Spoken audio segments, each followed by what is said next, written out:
যেদিন বিয়ের পাকা কথা হয়েছিল সেদিন পাত্রপক্ষের মা বাবা বলেছিলেন, বৌমা নয়, মেয়ে নিতে এসেছি। বিয়ের পর মেয়ের মতনই থাকবে আমাদের পরিবারে। অনেক খুশি হয়ে বিয়ের পিঁড়িতে বসেছিলাম। নিজেকে মনে হয়েছিল অনেক বড় ভাগ্যবতী, নইলে এমন শ্বশুরবাড়ি কজন পায়। তো বিয়ের এক সপ্তাহের মাথায় সে ভুল ভাঙলো আমার। সকালে ঘুম থেকে উঠতে একটু দেরি হলে, রান্নায় লবণ একটু কম বেশি হলে শাশুড়ি মা শোনাতে লাগলেন ছোট বড় কথা। বিয়ের আগে নাচ বড় প্রিয় ছিল আমার, বিয়ের পর সে নাচ বন্ধ হলো আমার। শ্বশুর মশাই বললেন, বাড়ির বউ সে কিনা ধেই ধেই করে নাচবে? বাড়ির মান সম্মান কি অবশিষ্ট থাকবে কিছু? অথচ কলেজে পড়া আমার ননদ পার্টি ক্লাব থেকে রাত 11টার পরে বাড়ি ফিরলে সম্মানে কাদা লাগে না। সে বেলায় ঘুম থেকে উঠলেও শুনতে হয় না বাঁকা কথা। হাজার হোক, সে তো এই বাড়িরই মেয়ে। আমি তো পরের ঘরের মেয়ে, তবু এত কিছু হওয়ার পরেও স্বামীর কাছে কখনো মুখ খুলিনি।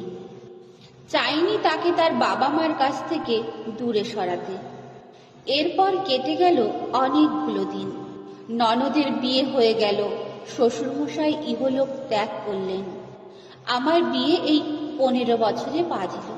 আর সেদিনই হঠাৎ এলো এই দুঃসংবাদটা। অ্যাক্সিডেন্টে অকাল মৃত্যু হয়েছে আমার স্বামীর। কিন্তু কি আশ্চর্য জানেন, শাশুড়ি মা দায়ী করলেন আমাকে। অপয়া বলে দাগিয়ে দিলেন। হাসি পেল। যদি আমার স্বামীর জায়গায় আমি মারা যেতাম, তাহলে কাকে দায়ী করতেন? যাই হোক, আস্তে আস্তে তিনি আমার উপরেই ভরসা করতে শুরু করলেন। আমিও চেষ্টা করতাম তাকে সবটুকু দিয়ে আগলে রাখতে। দেখলাম আমাকে বাঁকা কথা শোনানোর অভ্যাস বদলেছে তার। ভাবলাম এবার হয়তো পরের ঘরের মেয়ে ভাবা হবে না আমায়।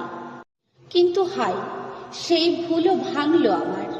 যেদিন ননদের একটি সোনার আংটি হারালো এই বাড়িতে, শাশুড়ি মা হঠাৎ বলে উঠলেন, বৌমা, তোমার ঘরের আলমারিটা একটু খুলে দেখাও তো। না মানে, ভুল করে যদি। সেদিন আর চুপ করে থাকতে পারিনি। স্মিত হেসে জবাব দিয়েছিলাম, আমার বাবা মা আপনাদের মতো এত সচ্ছল ছিল না ঠিকই, কিন্তু তাদের শেখানো আচার ব্যবহারে কোনোদিন কোনো দৈন্যতা ছিল না। সে আংটিও পরে খুঁজে পাওয়া গিয়েছিল ননদের নিজের ঘরের খাটের তলায়। শাশুড়ি মার মাথা হেঁট হয়েছিল সেদিন, কিন্তু আমি হেসে বলেছিলাম, পরের ঘরের মেয়ে তো আমি মা। লেখক সুচন্দ্রা চক্রবর্তী, কণ্ঠে সঙ্গীতা।